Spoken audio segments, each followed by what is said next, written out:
Welcome to Criminal Aperture. Tonight, we turn our lens on one of the most haunting cases in modern American true crime, the Long Island serial killer. Grab a seat, maybe a snack if you can stomach it, and prepare to walk the dark stretch of Ocean Parkway where bodies were found, secrets buried, and a killer remained hidden for over a decade. Keep your mind sharp, your nerves steady, and let's begin.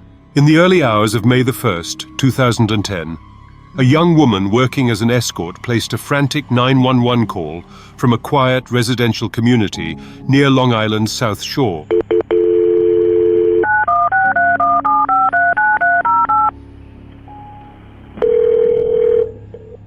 State Police, Trooper Fry. State Police. Yeah, there's somebody after me. I'm sorry? There's somebody after me. Where are you? There's somebody after me. Okay, where are you? There's somebody after me. Where are you, ma'am? I don't know. You're driving right now? No, I'm inside the house. I'm sorry? I'm inside the house. What house? I don't know. Can you trace where I am? I'm sorry? Can you trace where I am? No, I can't. What's your callback number you're calling from? Huh? What phone number are you calling from? Somebody's after me. Please. Are you in Suffolk County or Nassau County? I'm in Long Island. Where on Long Island are you?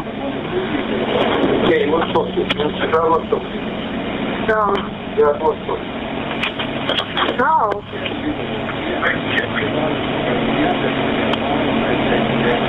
No. No, stop, no. Where in Long Island are you? In Suffolk County? Nassau County? Huh?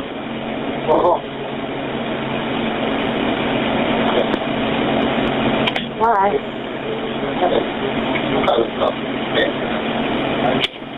Why you call me by my name? Why?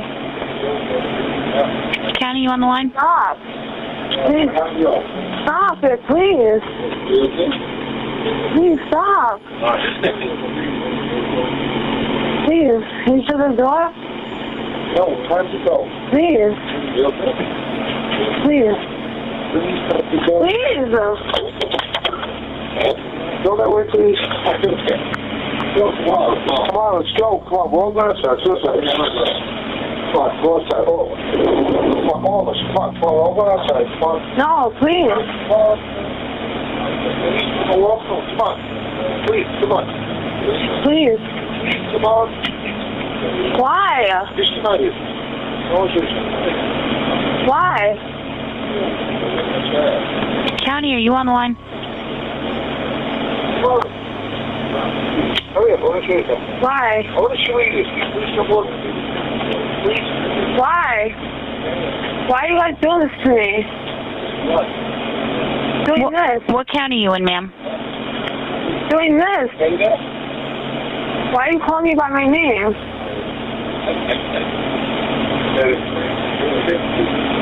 Please. Please, give me here. No, please. Give me here. No. Please. No, stop it, please. Stop it, please. Please stop it. Please stop it. No, please. Stop it.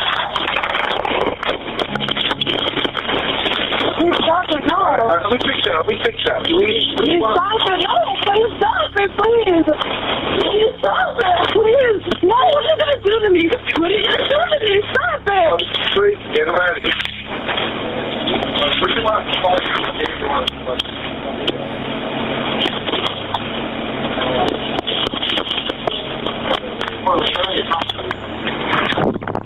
No. Come on.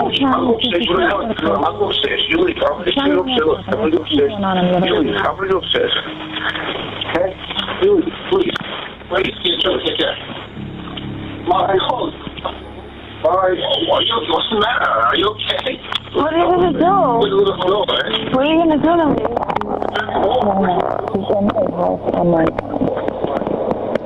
Why? Huh? Well, I don't know, but it was transferred to me. Why? No, no. Are you going to tell me? It came into, I think it's Suffolk County on the left for the person. Suffolk County Manhattan. No. Why are you gonna Call Suffolk County. You freaking down, come on. I'm in the middle of nowhere? Let's go back to Manhattan, right? We're in Long Island. We're out near the water. Please, stop. Me, Mike. Brother, come on. No, stop it, please. Okay, fine. Please take my time to what, to drive? Yeah, I'm near the water. And To drive? saying let's go I didn't do anything. 631 511. Why?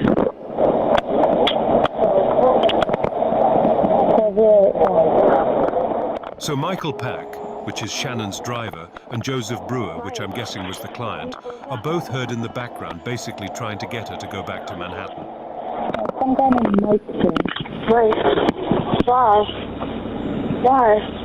Come on. Why? Why, Mike? For fun? For me? I'm never gonna enjoy it again. Why? I never do. I never did.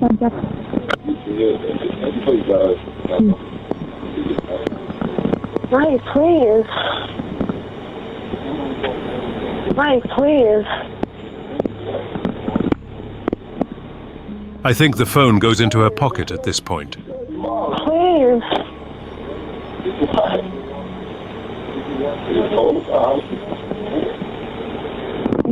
There's something I don't know what phone she's calling from, but I can't take her back. Can you trace where she's coming from?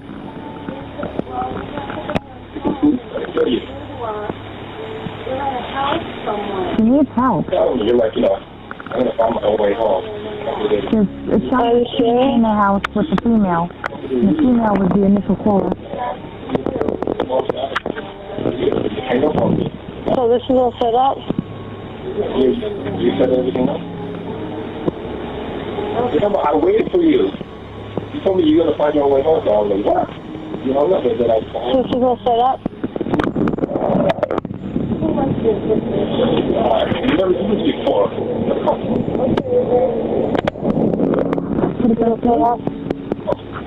Well, you're joking with me, right? Why? I don't know. Why are you doing that? Alright, I'll say I was lying. I was lying. You did? Why? But it's a 631 number. Why? Call back. You can try talking to her, but she's not. Please. I think she's got the phone down. Please. Hello?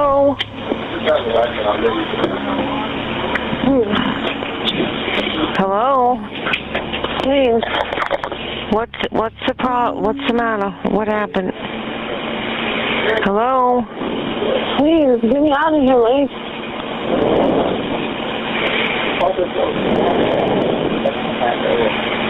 Hello? You're being sarcastic about this.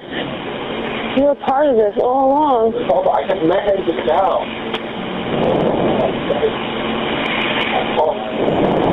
I called you after. I called his number.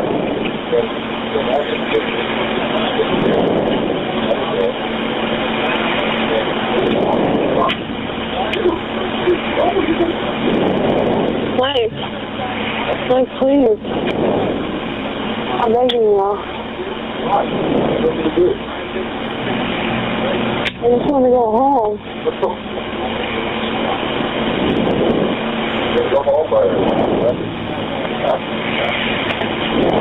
Why? Well, we can give them...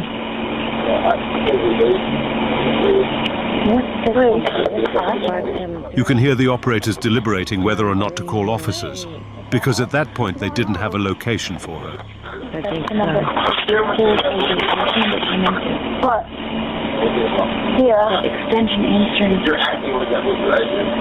That's the number it came in. Why are you sitting there knocking about this house then? Something's gonna happen to me. There's nobody outside. Yeah, you could call it, You okay, right? but we're not going to know where it is. A little... County should call it. What is something? Right. County phone number? Please. Every time county number checks or something over. Okay. Fine. Get out of here. What's in the phone? Oh, it does? Hot Suffolk? It's got to be Suffolk, right? Hello? Stop it. Stop it, Mike. Hello, where are you? Huh? Where are you? What's going on there? What's your name? Where's the bathroom? What's your name? Shannan Gilbert. What's your name? Shannan Gilbert. Where are you? I'm in Long Island. And what's wrong? Huh? What happened? These people are plotting to kill me. Where are you? What's your address? What's your address? My address. What's your address? No, Mike, stop, Mike, here. Mike, stop. Mike, stop, Mike. Mike, stop it. Where are you? Mike, stop it. Mike, stop it. What's your name, Shannan? Huh? What's Mike, stop. Come here. Where are you? What's your address? Hello? You want to be in front of police? Yeah, hold on a minute, I know you're telling the truth. What's the address? What are we going to tell them? Tell them something. Mike, stop it. You guys are planning something.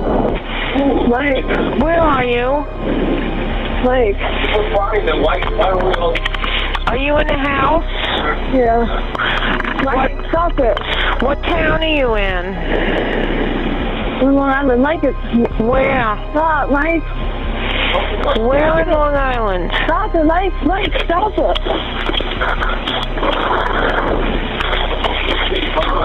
Hey, stop it.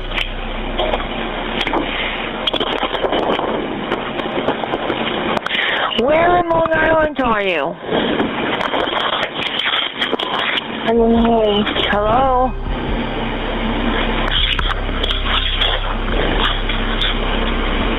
He didn't kill me. Where in Long Island are you? I don't know. They're gonna kill me. Are you in a house? Are you in a house? Yeah. Whose house is it? I don't know. Who is Mike? What's his last name? He's funny. Mike what? He's funny. History school. How old are you?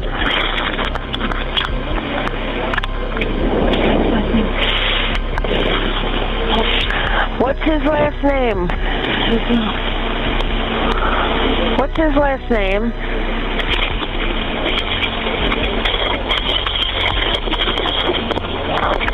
What's his last name?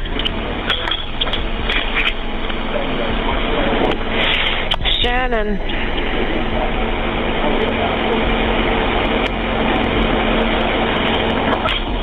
Shannan.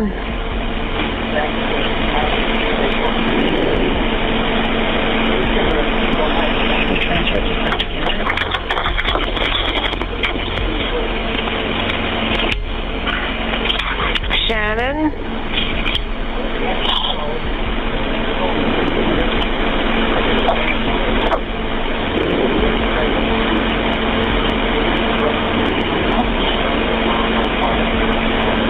Shannan?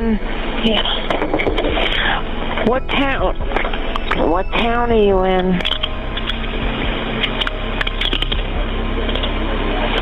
Hello?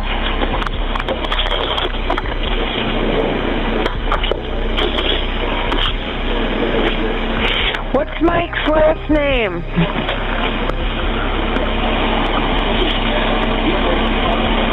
Hello?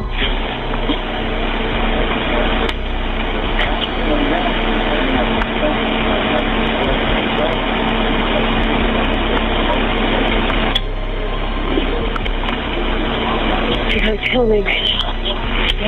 One of the guys said let's go back to the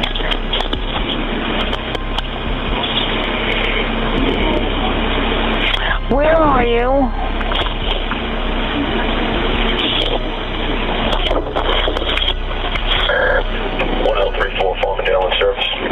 Where are you, Shannon?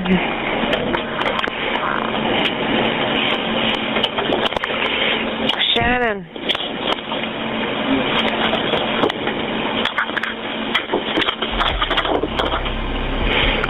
Shannon. 1034. 1034, 963, Gray.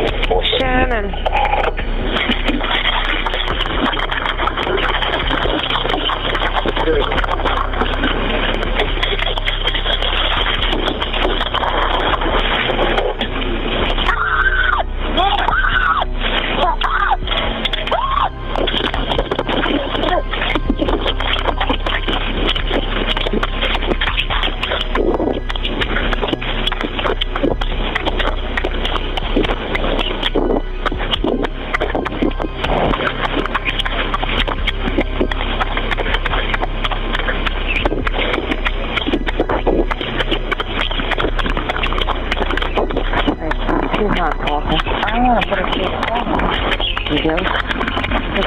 I called this number back in. Is that the number she's calling from?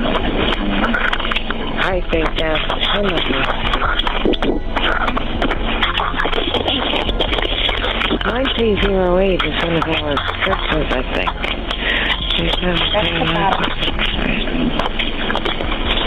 Did you call that one?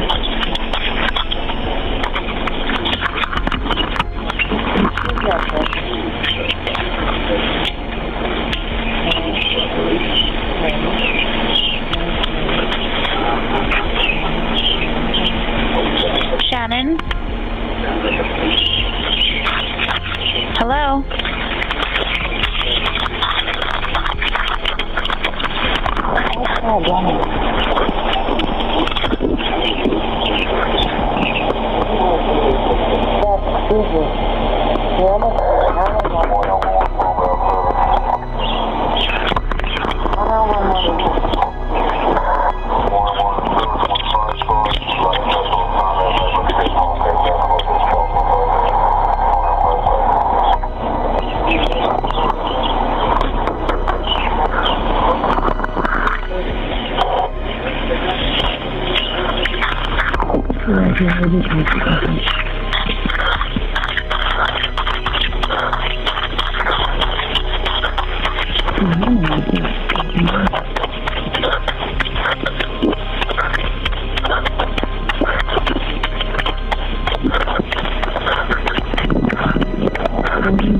Where's the shield on the car? 1955.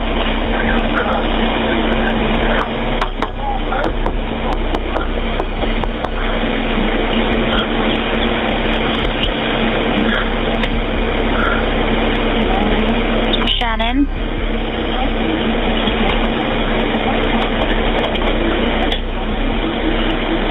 I wonder if she has a phone in her pocket.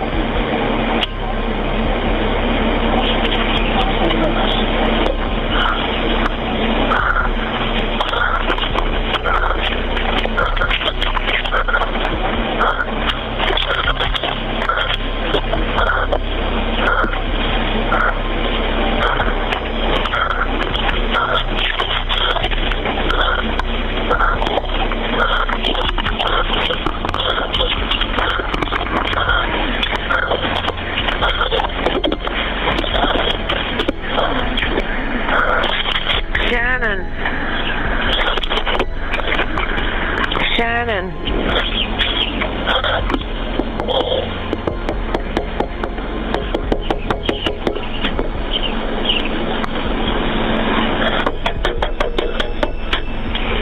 Shannan.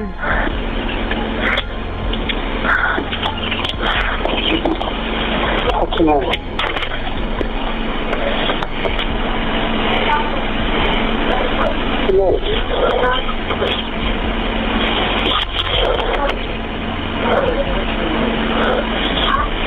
Somebody at you? Huh? Hello? Hello?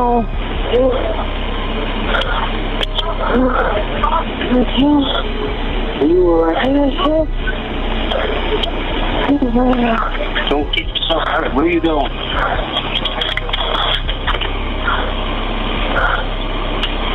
Wait a minute. Where are you going? Where are you going? Something like Gilbert, G-O-P-E-R-T.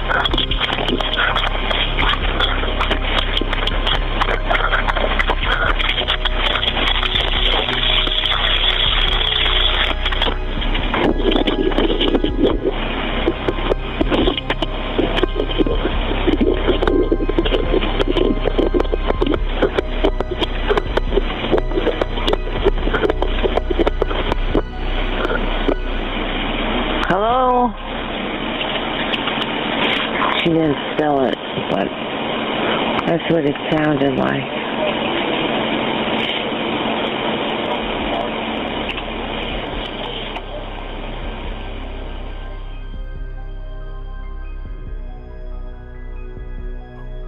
She told the operator that someone was after her, repeating that she feared for her life. She was disoriented, panicked, and unable to clearly explain her exact location. The call lasted for more than 20 minutes before it abruptly ended. Her phone went silent. Within hours, she vanished into the darkness.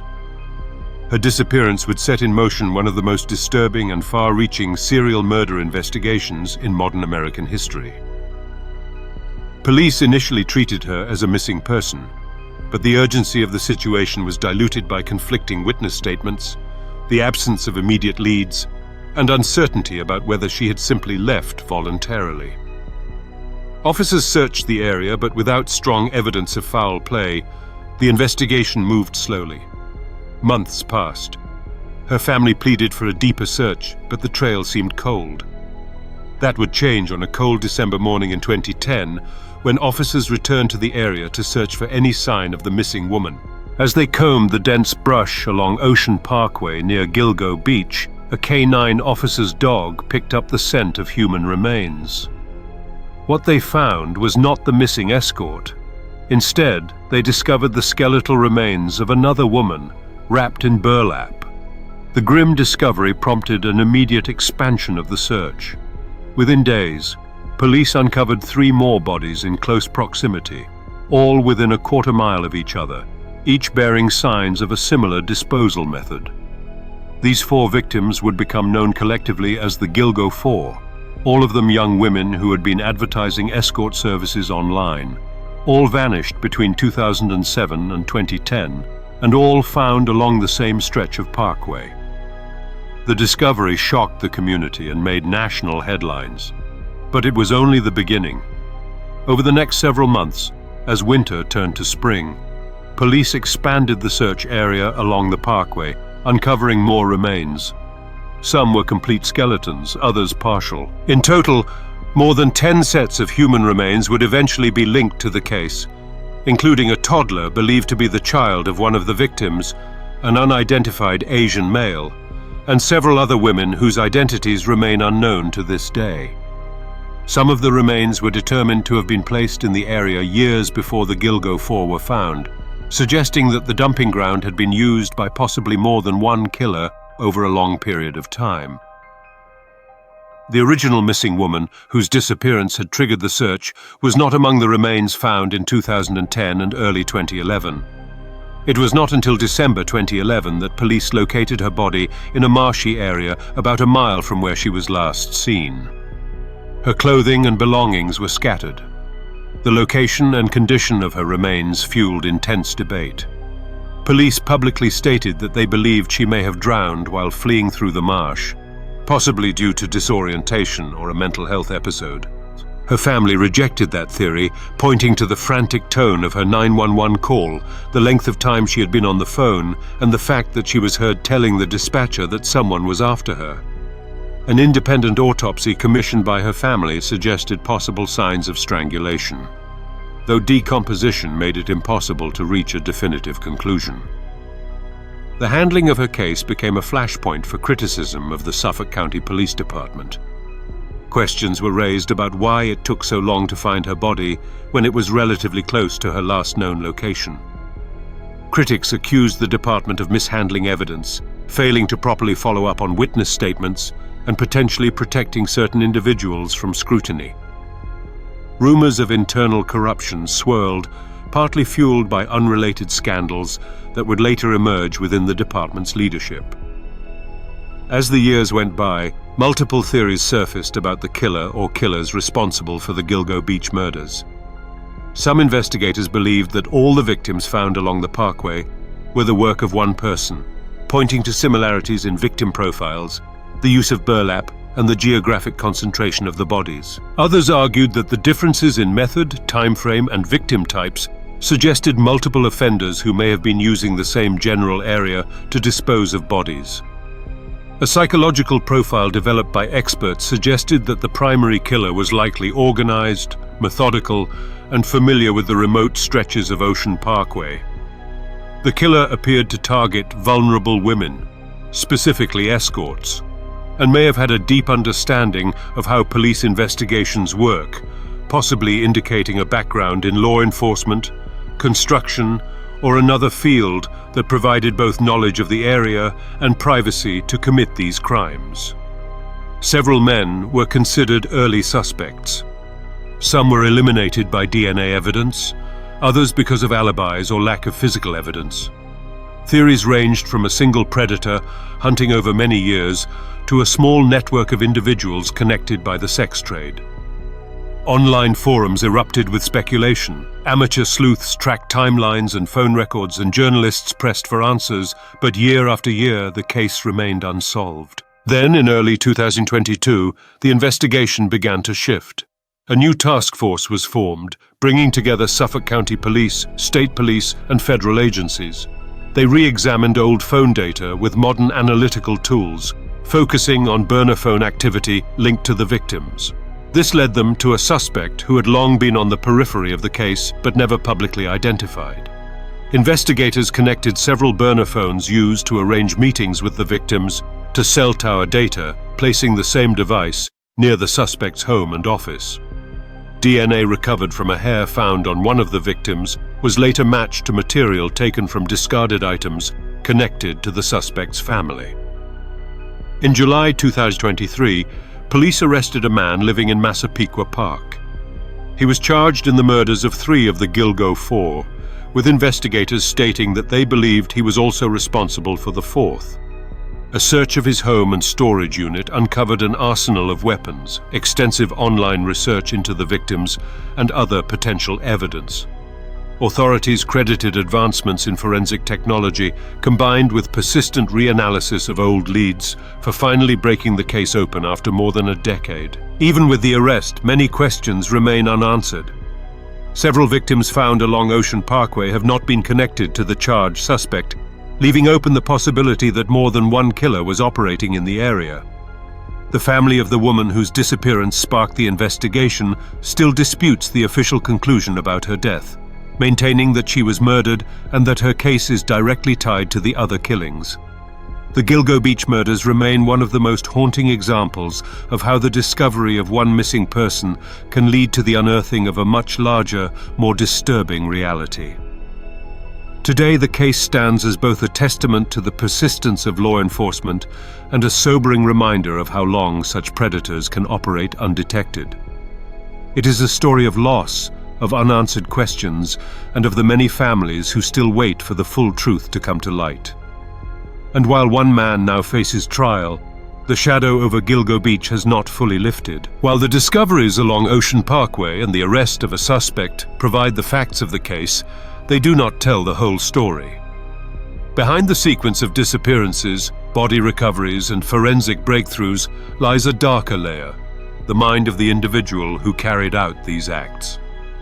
To understand the full scope of the Long Island serial killer case, it is essential to move beyond the physical evidence and examine the behavioral patterns, victim selection, and methods of operation that reveal the psychological signature of the offender. This examination offers a window into the mindset that allowed such a predator to operate undetected for years and provides insight into the chilling logic behind each calculated act. Understanding the mind of the Long Island serial killer requires looking beyond the bodies and the headlines and examining the behaviors, choices, and patterns evident in the crimes. Serial killers often leave a psychological signature in the way they select, approach, and ultimately dispose of their victims. In this case, the choice of victims is striking. Most were young women working in the sex trade. They were often vulnerable, isolated, and dependent on clients for survival.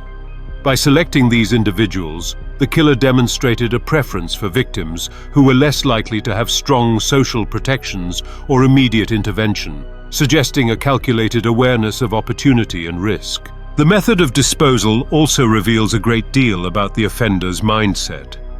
Many of the victims were wrapped in burlap, sometimes partially dismembered, and left in marshes or along secluded stretches of Ocean Parkway. These choices indicate a high degree of organization. The killer knew how to conceal evidence and control the narrative by delaying discovery. Unlike impulsive or chaotic offenders, this individual appeared patient, methodical, and deliberate. The careful placement of remains in remote locations also suggests someone comfortable in the local geography, who could repeatedly return to crime scenes without detection. Behavioral profiling also highlights the killer's level of sophistication and planning. The repeated use of certain patterns, the timing of the attacks, the method of disposal, and the types of victims chosen points to a personality that is controlling, meticulous, and possibly obsessed with power. Experts in criminal psychology often classify offenders like this as power and control-oriented. Their primary motivation is not opportunistic or purely sexual, but rooted in dominance, the ability to decide who lives and who dies, and the satisfaction of evading capture. Another aspect of the profile comes from the use of technology. Many of the victims were contacted through online platforms. The killer's ability to manipulate communication, maintain burner phones, and plan meetings without drawing attention demonstrates a level of technical understanding and foresight. This adds to the picture of a predator who is not impulsive, but strategically calculating. Finally, the sheer scale and duration of the crimes suggest someone with persistence and a long-term approach. The killings occurred over years, possibly more than a decade, without detection. This persistence implies psychological traits such as patience, risk management, and an ability to adapt behavior when circumstances changed. The offender likely had a sense of invulnerability, reinforced by the success of avoiding capture and the careful execution of each crime. By studying these patterns, investigators can infer a composite psychological portrait of the Long Island serial killer. An organized, calculating individual, likely familiar with the area, targeting vulnerable individuals for the satisfaction of control and dominance, who demonstrates patience, technical awareness, and a capacity to compartmentalize. This profile does not identify a person, but it provides a framework for understanding the mind behind these chilling acts, giving investigators, journalists, and the public insight into the behavior of someone who operated in the shadows for years. By studying these patterns, investigators can infer a composite psychological portrait of the Long Island serial killer. An organized, calculating individual, likely familiar with the area, targeting vulnerable individuals for the satisfaction of control and dominance, who demonstrates patience, technical awareness, and a capacity to compartmentalize. This profile does not identify a person, but it provides a framework for understanding the mind behind these chilling acts, giving investigators, journalists, and the public insight into the behavior of someone who operated in the shadows for years. By studying these patterns, investigators can infer a composite psychological portrait of the Long Island serial killer. An organized, calculating individual, likely familiar with the area, targeting vulnerable individuals for the satisfaction of control and dominance, who demonstrates patience, technical awareness, and a capacity to compartmentalize. This profile does not identify a person, but it provides a framework for understanding the mind behind these chilling acts, giving investigators, journalists, and the public insight into the behavior of someone who operated in the shadows for years. That wraps up today's case. If you enjoyed this deep dive into the darker side of true crime, hit that subscribe button and join us for the next investigation. Until then, stay curious, stay safe, and never stop looking for the truth.